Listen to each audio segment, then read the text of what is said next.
మనకెందుకు నాన్న ఈ రాజకీయాలన్నీ? ఆశలు పెట్టుకుని అలసిపోవడం తప్ప ఈ రాజకీయంలో ఏముంది నాన్న అని నువ్వు అనుకుంటున్నావు. పని వస్తే వాళ్లేరా మనల్ని ఆదుకునేది.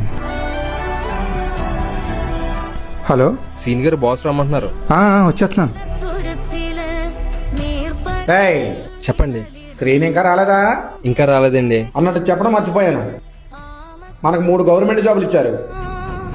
ఒకటి మన సత్యబాబు గారి అబ్బాయికి ఇద్దాం. అలాగండి. ఇంకొకటి మన బంధువుల అబ్బాయికి ఇద్దాం. అలాగండి. ఇంకొకటి మన అపోజిషన్ పార్టీ ఉన్న రాజబాబు గారి అబ్బాయికి ఇద్దాం.